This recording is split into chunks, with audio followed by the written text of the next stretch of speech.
Today's lesson is the story of Joseph.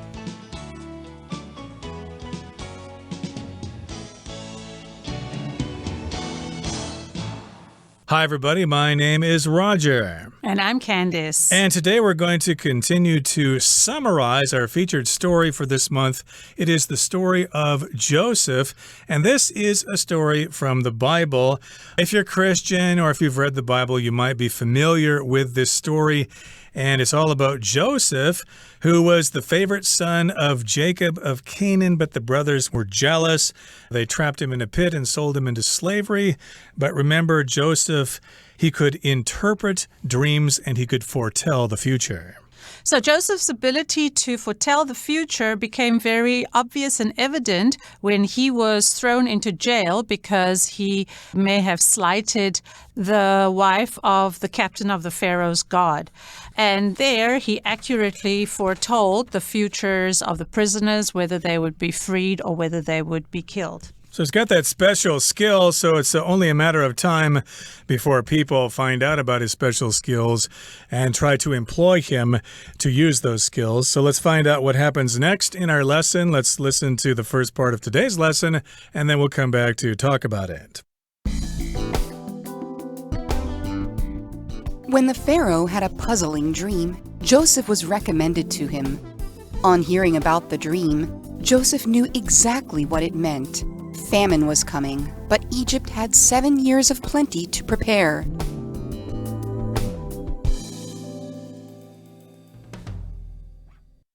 大家好，第一部分我们看到单字 puzzling， 这个字是形容词，指令人困惑的。举例来说 ，Irene found it puzzling that cookies kept disappearing from her lunchbox. Irene 想不透放在她午餐盒的饼干怎么会一直变少。或是 Tom thinks the math problem is quite puzzling. Tom 觉得那道数学题相当令人困惑。接着我们看到名词 famine 表示饥荒。例如 The people in the country are experiencing a famine because floods had killed most of the crops. 该国人民正经历着饥荒，因为洪水毁了大部分农作物。或是 People are facing famine due to the war. 由于战争，人民面临着饥荒。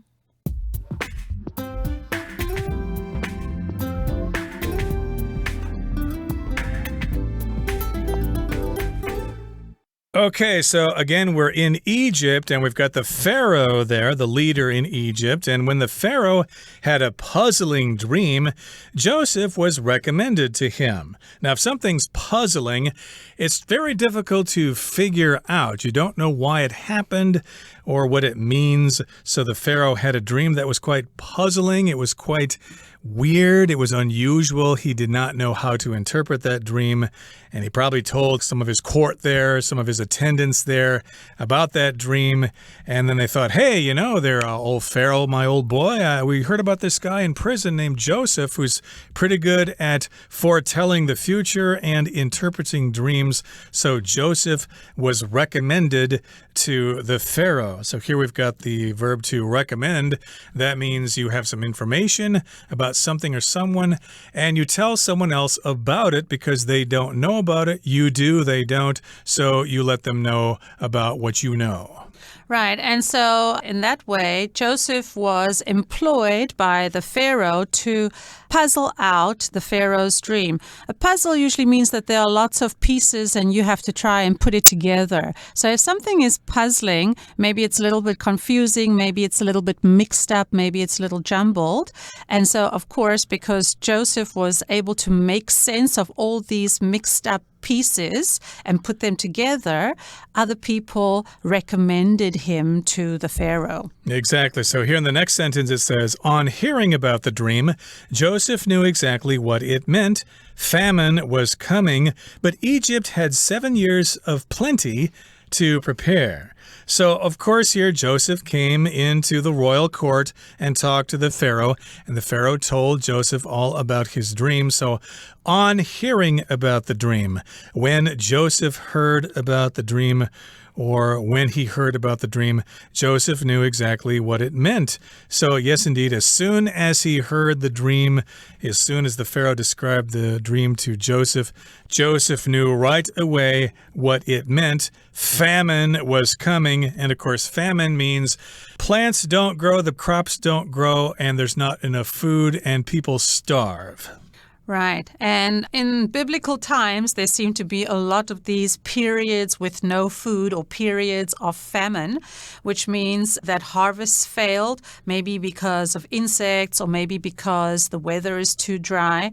Today, of course, we also have periods of famine, and those result in food shortages. Because most of us live in the city, we usually get our food from the supermarket, so we know if there's maybe a food shortage because we see that the shelves are empty. So famine is a rather old word, but today we think of these as food shortages. Exactly. So, of course, that was Joseph's interpretation of the Pharaoh's dream.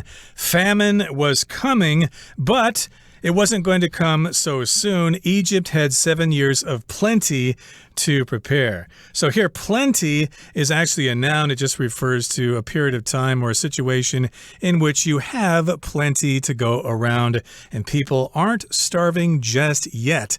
So Egypt still had 7 years to prepare. Egypt had 7 years of good harvests and a lot of food, but 7 years later, there was going to be trouble. Okay, that brings us to the end of the first part of our lesson for today. Let's continue to summarize the story in the second part. Impressed, the Pharaoh appointed Joseph chief minister, and when famine arrived, his preparations saved the people of Egypt from starvation. The people of Canaan were not so lucky, and Joseph's family found themselves without food. Hearing Egypt had a surplus, Jacob sent his sons to buy some. When the sons arrived, they bowed before Joseph, but didn't recognize him. Joseph, fully knowing who they were, sent them away with grain, but hid a silver cup in the bag of Benjamin, the youngest son. Then he sent the guards after them to arrest them for theft. "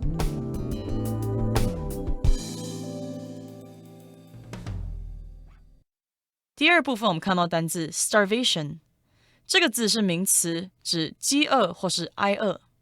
像是 surrounded by enemies and with winter coming, the residents of the city faced starvation。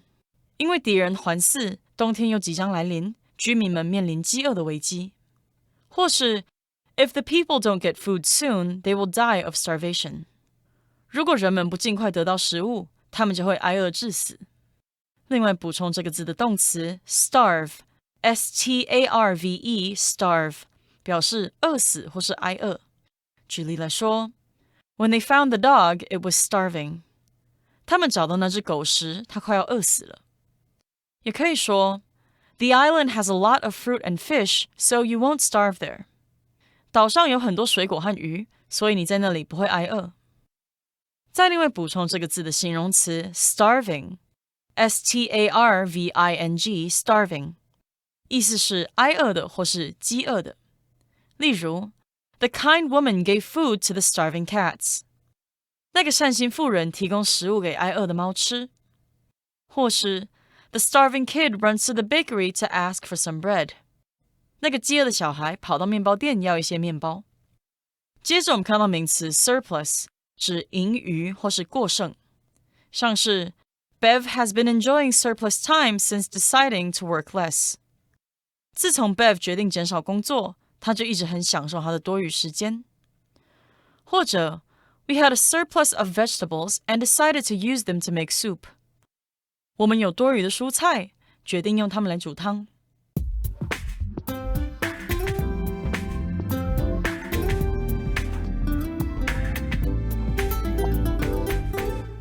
Okay, so remember where we left off.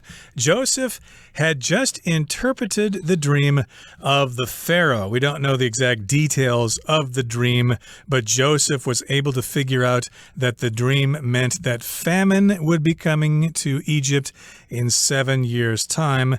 And so the Egyptians had 7 years to prepare for this famine. Yes, and that's quite a bit of warning. Usually you don't get any warning. Usually a disaster just happens really suddenly. So a famine is usually quite a disaster because when people don't have food, they become very desperate.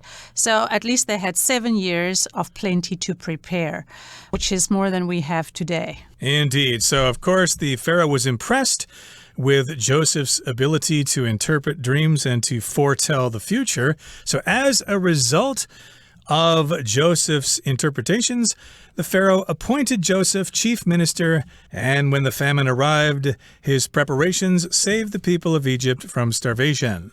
So here we've got the verb to appoint. That means you're basically given a position in a company or in the government, and the Pharaoh, of course, is a powerful person, and he gives jobs to various people. In this particular case, the Pharaoh appointed Joseph as the chief minister. A minister, of course, is just somebody in the government who has a high position of responsibility.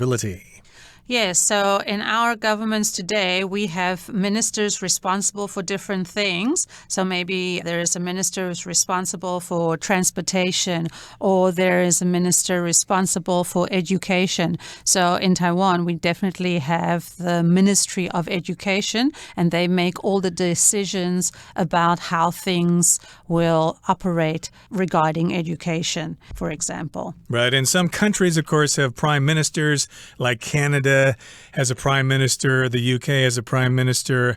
The U.S. does not. They have a president. But in this particular case, we've got leaders in the government. And this position is for Joseph. He's the chief minister or a chief minister. They were able to save the people of Egypt from starvation because of those preparations. So maybe they started storing grain in silos or things like that, or underground, or started building greenhouses or whatever.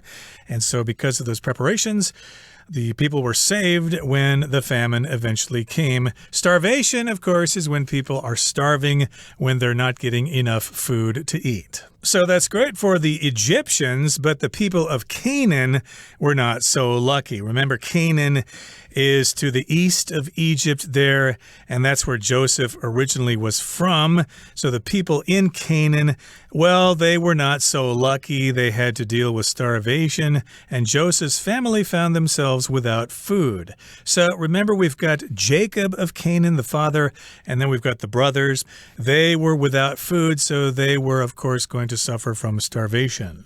Yes, and of course, hearing that Egypt had a surplus, Jacob sent his sons to Egypt to buy some of that extra food. So a surplus means that there is an excess or there is a lot of extra. So if we have a surplus, we have more than enough. And so Jacob sent his sons to go and purchase some in Egypt. Exactly. And for many years, of course, they were talking about Japan's trade surplus with the United States and now China's trade surplus with the United States. And here Egypt, of course, had a surplus of food because they had prepared for the famine. And the people of Canaan, well, they didn't know anything about the coming famine, so they did not prepare. So they don't have any food in storage.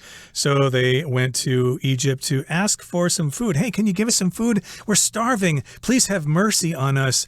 And when the sons arrived in Egypt, they bowed before Joseph, but didn't recognize him. So they've been separated for some time, and the brothers, of course, were originally very jealous of Joseph, and they went there and they bowed before Joseph. They thought Joseph was a slave now. They had no idea that Joseph had become a minister in the Pharaoh's government. Yes, and if you remember in our previous lesson, Joseph had had a dream that his brothers would bow to him and he would help them. And here, that dream is coming true.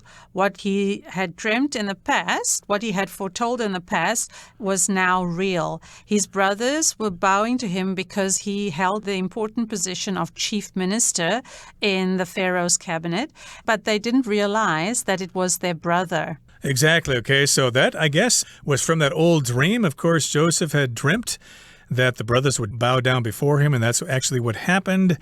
And so he knew who they were, and he sent them away with grain. Grain, of course, is just food grown from plants like corn or wheat or oats or whatever. Those are different kinds of grain. And he sent them away with grain, but he had another idea. He hid a silver cup in the bag of Benjamin, the youngest son. So here, I guess Joseph was scheming something. He had some kind of plot to get them in trouble. Right. And then after he hid the silver cup in Benjamin's bag, he sent the guards after them and to arrest them for theft. So I think he must have felt like he wanted to get some revenge. After all, what would you do if your brothers sold you into slavery? You'd probably want to get some revenge. Exactly. He was probably very resentful of them for doing that to him. So, of course, he planted this silver cup in their grain. And then the guards went after them and found that silver cup. Hey, what are you doing with that? So, of course, they were arrested for theft. Theft, of course, is when you steal something. Okay, that brings us to the end of the second part of our lesson for today. Let's listen now to the third and final part. Facing Joseph once more, the brothers speculated whether this was punishment for what they'd done and lamented how their father would feel if Benjamin were jailed in Egypt. Joseph knew then that his brothers had changed and let them go on the condition that they would tell their father his favorite son was alive and would protect them all, just as his dreams foretold.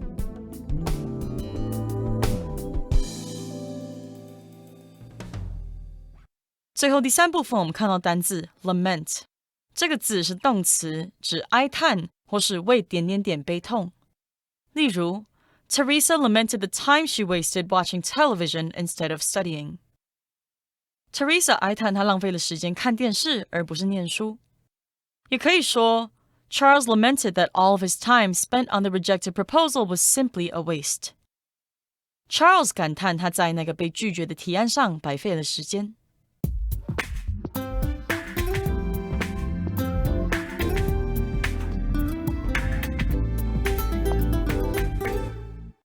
Okay, everybody, it's time for us to discuss the third part of today's lesson.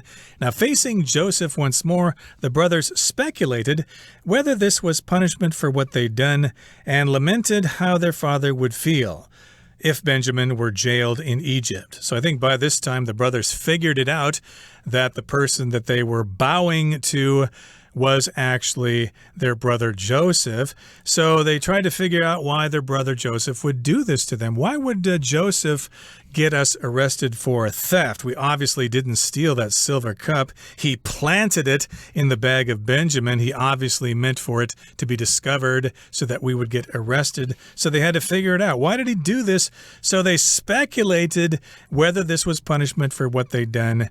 And again, they lamented how their father would feel.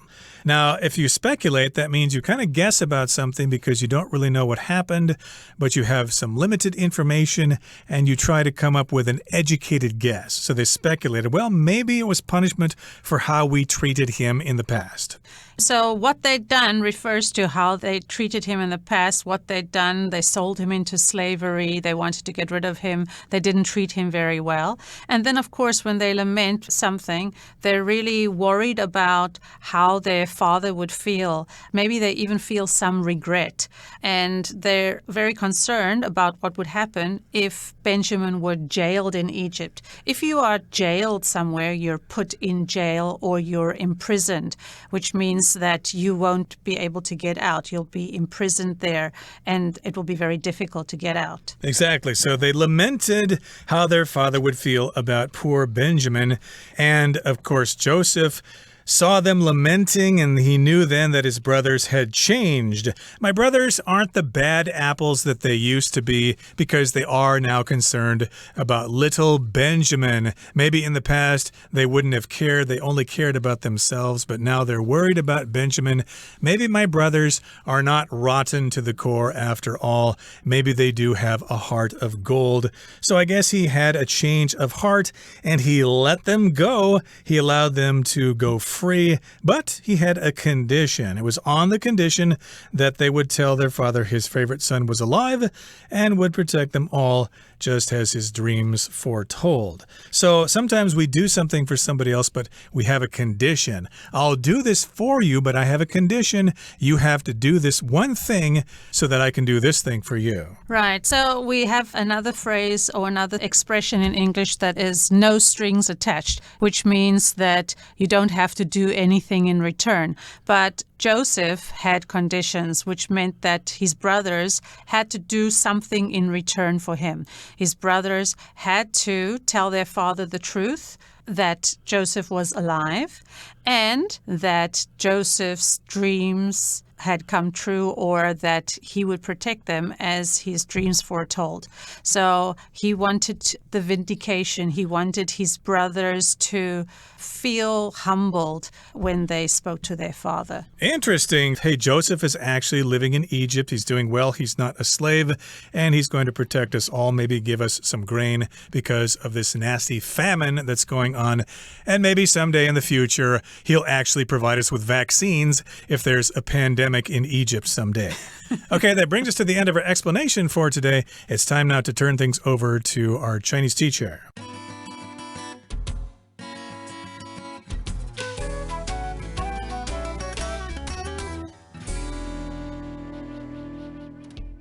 各位同学大家好，我是 Hanny。 我们来看今天的文法重点。课文第一部分的第二句写到 On hearing about the dream, Joseph knew exactly what it meant. Famine was coming. 好，这边用到两个重点哦。第一个是介系词 upon 或者是 on 之后可以接名词或动名词去表达一怎么样就怎么样，也就是 immediately after 点点点的意思。我们在使用的时候用 upon 或者是 on 加上名词或动名词，这个部分可以摆在主要子句之前或是之后，只是要特别注意，如果我们是去接动词 ing 的话，这个动作的主词呢必须跟主要子句的主词一致。就像课文写说 On hearing about the dream, Joseph knew 点点点，这是说 Joseph 一听到这个梦就立刻明白点点点点点。这个 on 后面接的动名词 hearing 这个动作的主词呢就是 Joseph， 跟主要子句的主词是同一个人。好，那我们来造个例句。He fainted upon seeing blood. 他一看到血就昏过去了。好，那另外还有一些常见的句型可以用来表达一怎么样就怎么样，像是 as soon as 主词加动词，逗号主词加动词。我们这个句型当中的 as soon as 你也可以把它改成 once, the instant, the minute, the moment 等等，去引导这个时间副词子句。像是 She burst into tears the moment she saw her parents. 她一见到爸妈就突然哭了出来。好，我们再来看到第二个重点，我们是要学 WH 疑问词引导名词子句的用法。我们看到 WH 疑问词 what, who, when, where, why, how 等等，它们可以引导名词子句。那这个名词子句在句中就可以当主词、受词或者是主词补语用。像我们课文这边 what it meant是名词子句，然后用来当动词 know 的受词。只是要特别注意哦，如果我们拿名词子句去当主词，必须把它视为单数，那么后面就是要搭配单数动词了。我们就来看三个例句。第一个例句是 Why she left remains a mystery.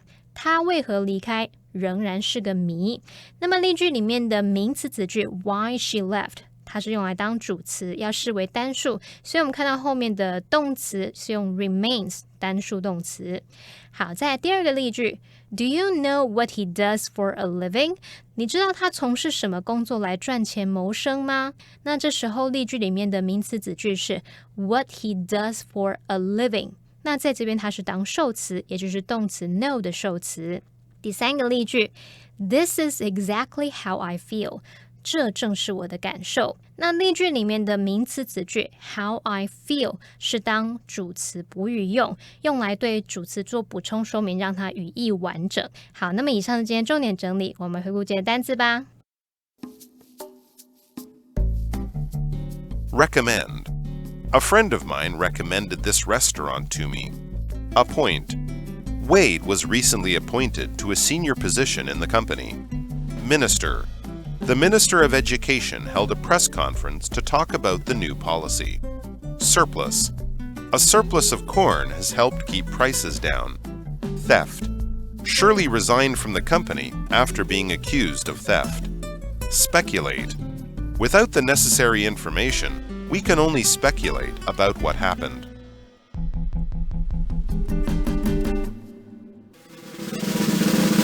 Discussion starter starts now! Here's our discussion starter for today, and the question is, do you think Joseph should have forgiven his brothers? Why or why not? Well, I think it's always better to forgive because it's only yourself that you hurt if you hold on to your anger. So I think it's always a good idea to let go of your resentments and your anger, and you'll be a happier person. Well, I think the brothers' horrible behavior was beyond forgiveness. They did something so terrible, and no matter how far in the past it happened, and no matter how much they regret their actions later, they should still suffer as much as possible. I think Joseph owes them that punishment. Well, that brings us to the end of another edition of our program, and please make sure you join us again next time. From all of us here, I am Roger. I'm Candice. See you next time.